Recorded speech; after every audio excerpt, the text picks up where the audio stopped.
Tosh. And I'm Jenna. And we are very excited to be back for our second video episode, our 41st audio episode. It's a big number. We're pretty proud of that. We're getting pretty close to the 1 year mark. It's very exciting. It is very exciting. And we're excited today to have someone that we've been trying to get on the podcast for a while. Our friend Kara is in with us today. And Kara's going to talk to us about small children and divorce. Hi, guys. Yeah, small children and divorce. That's going to be an interesting topic, right? Yeah. You agreed to it. Sorry. And for those who don't recognize your name, they might recognize your business name, which is...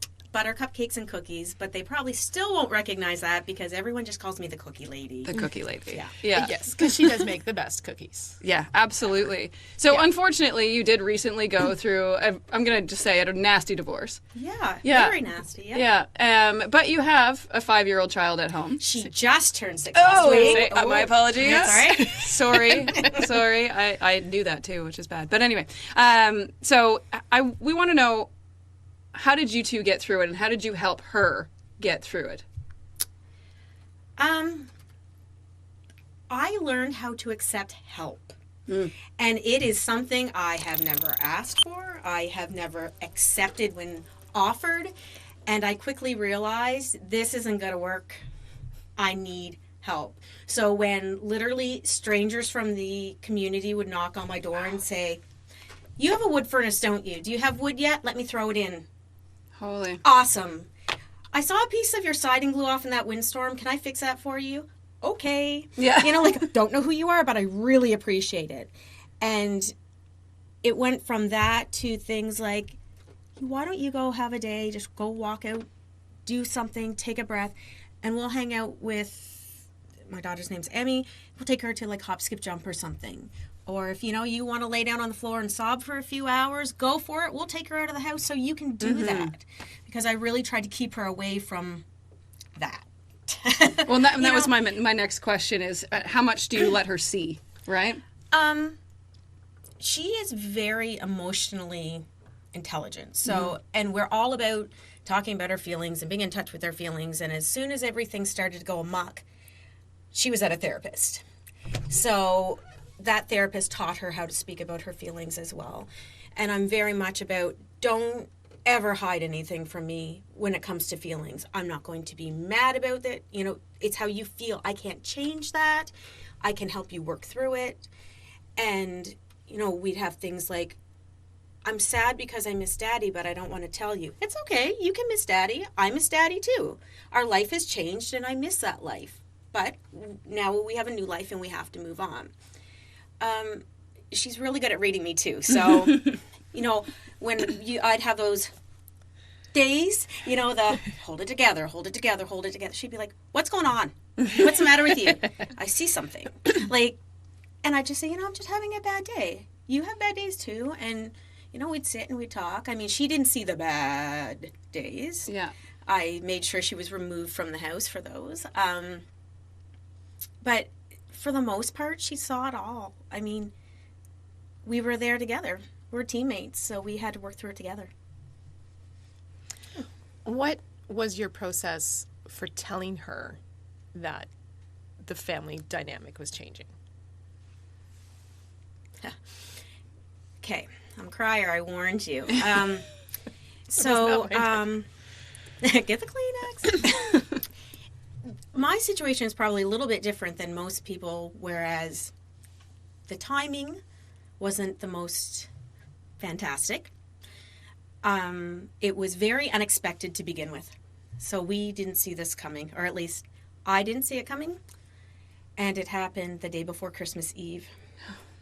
So when we woke up on Christmas Eve, I told her that he got called to work. Because I was really like, I don't know what to do at this point in time. I was flabbergasted. And then by the end of the night, I sat her down and I said, okay, we need to talk about something. He's not at work. I lied to you.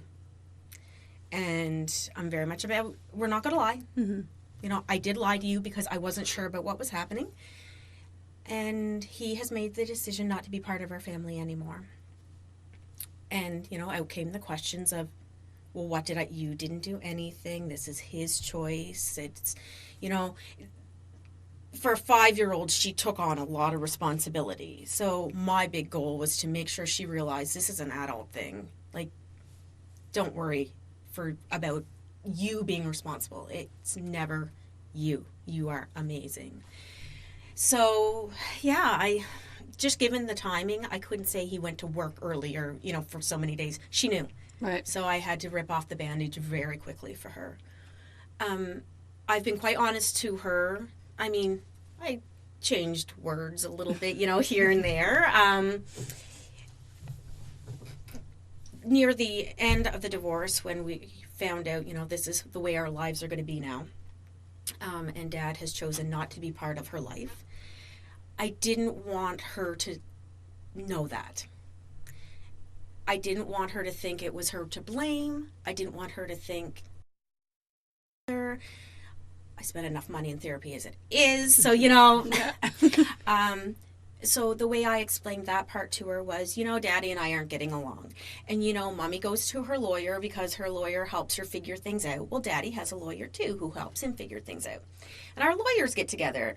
But sometimes the lawyers can't figure things out. So we had to go to like a big boss called a judge. And this is what the judge said.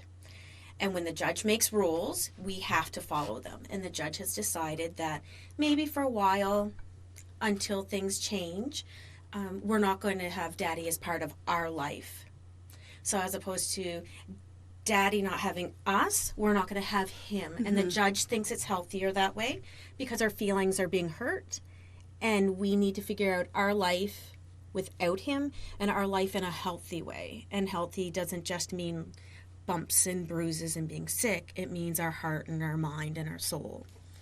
So she took it really well, except she's really ticked off at the judge because the judge didn't meet me, Mommy. Yeah. So he didn't ask me how I felt about this situation. And why does a stranger get to tell you what to do? And I'm like, well, that's part of being an adult. When you can't figure it out, you have to go for help. And we had to go to, like, the big guns. So she questions it once in a while, but she gets it. Because I try to be as honest as I possibly can. And as for a 6-year-old, I mean, really, when they ask you a question, they don't want this. The full story. Exactly. Yeah. Like, your kids ask you questions all the time. You're like, oh my God, how am I going to answer this? Yeah. You know what? They're not asking what you're answering in your head. Yeah. Right? No, you're like, oh, where are we going to go with this? And it's not like that. Like, she just wants her basic answers. And that's what I've been providing her with. I have to say, I'm awfully impressed with those answers and wonder, have you thought of becoming a therapist yourself? Because, wow, I don't know what I would do in that situation. I don't think I would come up with those really smart answers. I'm sure that a lot of the times the truth would fall out and I'd be like, oh no, what have I done? Well, I have a counseling degree. Yeah. Okay, that there we go. Surprise. And I have an awesome therapist myself. Yeah. But really, I keep thinking by him making the choice of not being part of her life and by him making these choices for us, I don't want her to know that. Right. Because at some point in time, he might realize, wow, I left an awesome kid. Yeah. And I really want to build something. And I don't want her to be poisoned on the other side. And the truth will poison her. Mm-hmm. So, yeah, maybe when she's 18, I'll sit her down and say, okay, we need to talk. But right now, I'm not 6, doing it. No way. Yeah. It's going to hurt her. And my number one job is to keep her safe and to keep her happy. And she doesn't need to know the garbage that went on.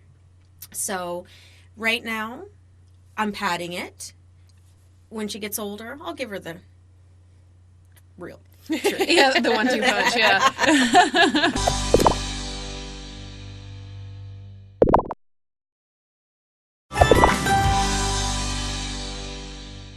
What are some of the ways that you've helped yourself through this? You know, you've kind of alluded to a few of them, but I think people listening might want a little bit more of a roadmap if they're going through something similar.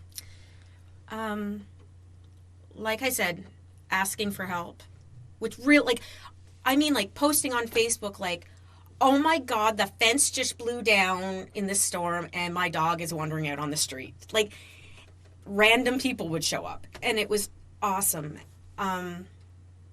And that's something I would never have done before. Never. No, I'm not saying I would go out with a hammer and fix it. That's not it. But I also wouldn't be, that was just not me. Or even accepting the help when it was offered.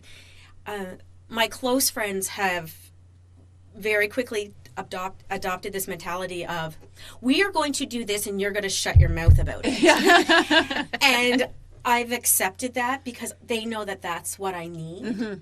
And that's what I need to allow. Like, we love you. This is how we're helping you. Deal with it.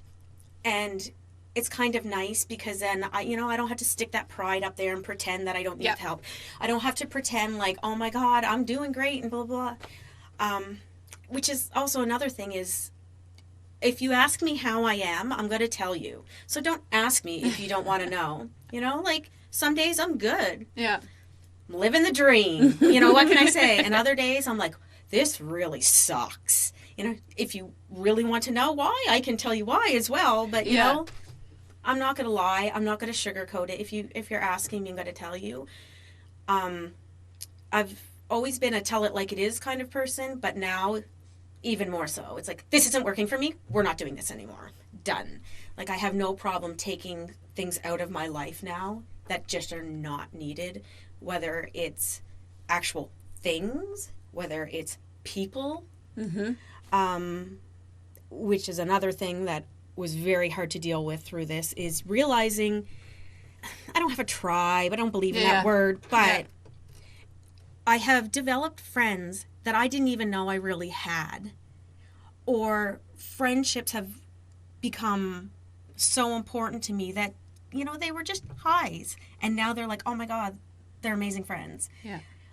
And on the flip, you lose relationships, and that's really hard because some people you thought was in your corner, those people aren't there. Right. And that has been really hard. So, you're really going through the stages of grief, right? You're grieving your relationship, you're grieving your marriage, you're grieving your friendships, you're grieving the life you thought you were going to have. There's just so many aspects. So I've done a lot of therapy too. Yeah.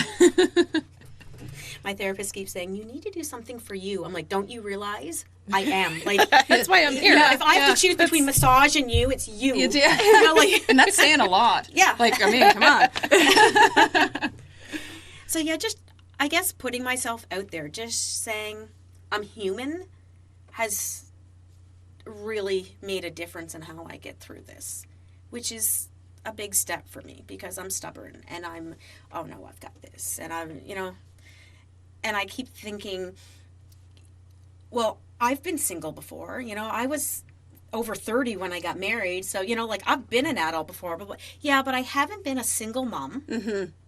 I haven't been a business owner, full-time single mom. And now I have a full-time job and I'm running a full-time business and I'm a single mom. And, there are a lot of hats. Yeah. And I can't wear them all. So I didn't do this before. I did the young, single, travel around the world. I have no, worries about anything. Kind of adulting, which really wasn't adulting. But we thought it was. But we thought it was. Oh, yeah. It was fun. I'm so grown up. Yeah. Yeah, not so much. Yeah, being grown up really sucks, but I didn't realize it until this. Until I was in my 40s as a grown up, because I didn't consider myself a grown up before. I think it's that switch, though, of, being responsible for someone else. Yes. Yeah. Right? If it was still just you, it would be a different kind of experience. Right? I've said a million times, like, dude, I've been dumped before. I've been cheated on before. I've been lied to before. Whatever. This is my kid. Yeah. And that makes the difference, right? Like, the old me, I would have been on an airplane. I would have been gone somewhere. I would have just, brushed it off and, done something ridiculous and irresponsible. But someone's watching me. Yes. And when people ask me, oh, my God, how are you doing this? You got out of bed. How are you dealing? I have no choice. She's watching me. Yeah. She's got to go to school every day. She's She's watching me, and she is taking on my cues. So Mommy's upset, I should be upset. Mommy feels about this, I feel about this. And I mean, there are so many dimensions to all of it. And it's like our friends, like I said, some people I realized weren't as great as friends as I thought they were, and vice versa. Mm-hmm. And I've really tried to make it it's not team Kara or team him. Mm-hmm. It's team Emmy. Yes. Yeah, and you have to be there for her. I don't care if you're hanging out with me and petting me on the back, or hanging out with him and petting him on the back. What I want is to know that you are standing up for my kid. So if you're with one of us and you see something wrong going on, you're going to stand up for my kid. And I've realized not everybody was willing to do that. So those people were immediately eliminated from my life. And that's been hard to deal with for her, because she'll ask for them. And I'll say, you know what, I'm sorry, but they approve of the way your father has treated you. Mm-hmm. So right now, we can't have them in our life, which is it's hard for a 6-year-old to understand, but I can't have them in my life. Mm-hmm. I can't deal with that on top of everything else. And I don't want her to deal with that. So,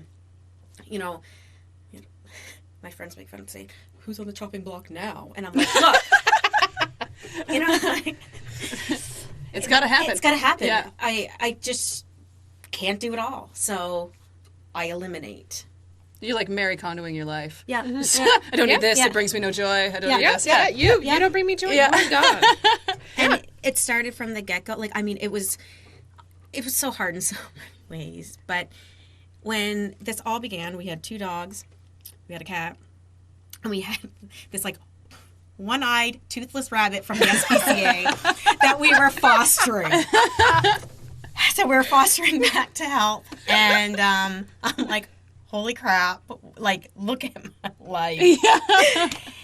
And I sat her down. I'm like, okay, dude, we got to talk. Like, we've got all these animals going on. Like, I got to get up and function and get you ready for school and blah, blah, blah. And I'm feeding the cat this. I'm doing this to the rabbit and giving him medicine. And so I gave her cat away.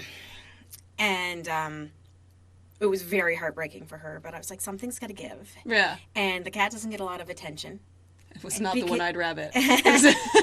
And my best friend lives in Toronto, and her dog had just passed away, and she came down to visit when everything went amok. And I said, do you think maybe you could take him and, just hang on to him for us? And, we made him foster him. Yeah. And honestly, he healed her heart. He's never been so happy because he's never gotten so much attention, and we still get to see him. Right.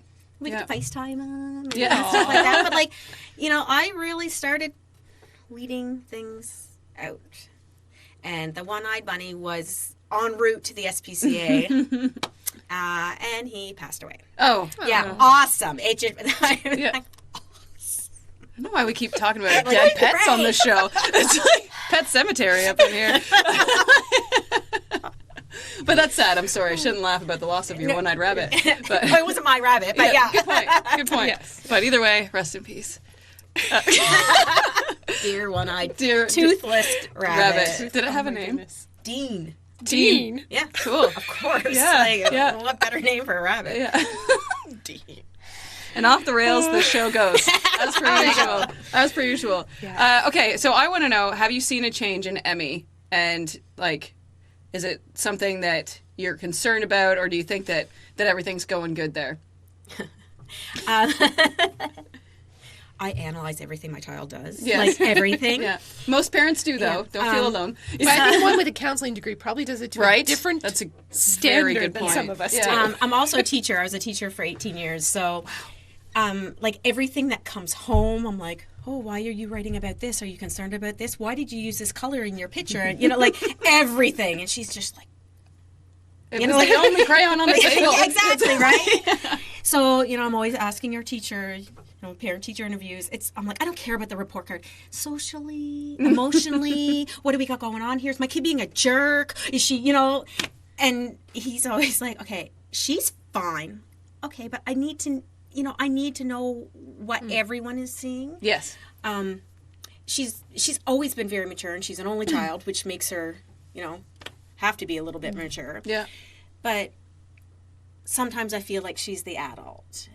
And that makes me sad. It really does, because she shouldn't have to deal with this ridiculousness. Mm-hmm.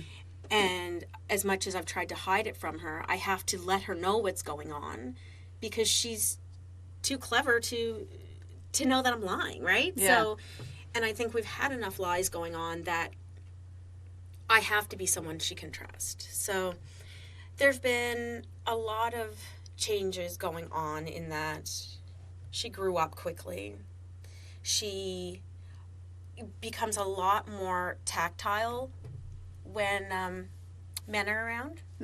Makes me very uncomfortable. But at first I thought it was like my dad, like Grampy or my brother. And then I realized, like, no, like any friend who had their husband with them, it was, you know, she needed that dad contact, which, you know, I would say, are you cool with that? You know, she's mauling at you. Yeah, it's fine, you know.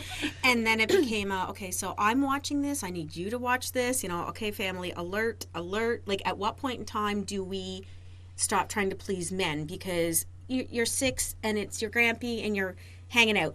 Awesome. But when you're 13, you know, like, things happen. Yeah. So I'm constantly aware of everything.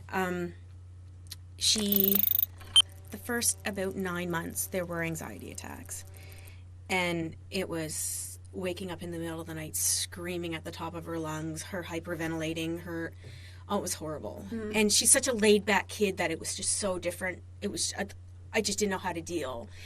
And I was so tired all the time because I'd get her to bed, and then we'd sit up for 3 hours because I couldn't get her calmed back down. And we went through a whole year of her sleeping in the same bed as me.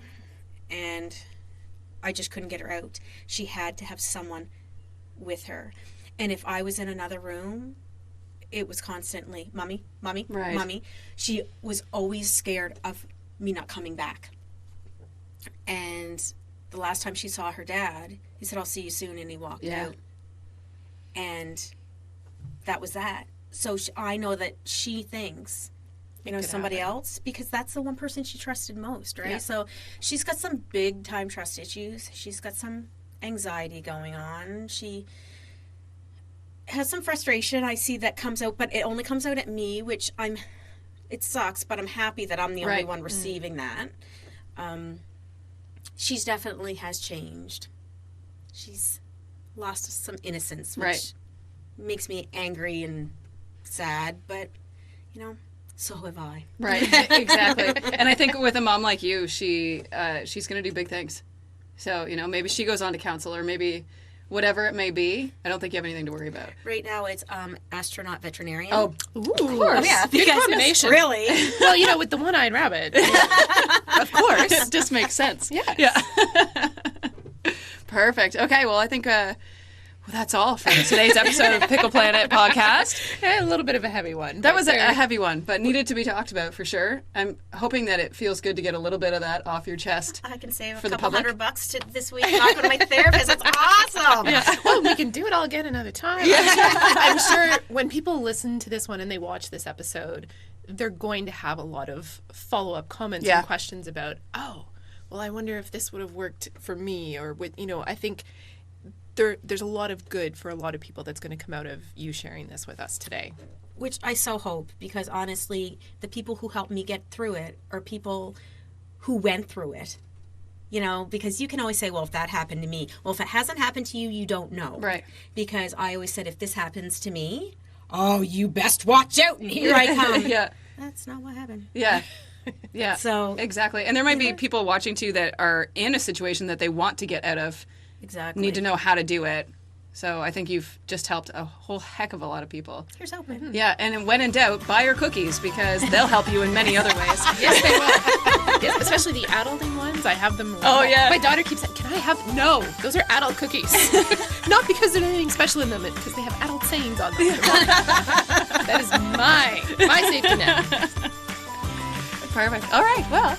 That's it. We hope everyone enjoyed this episode, and we'll be back again next week. Sounds good. Thanks, Kara. Thank you.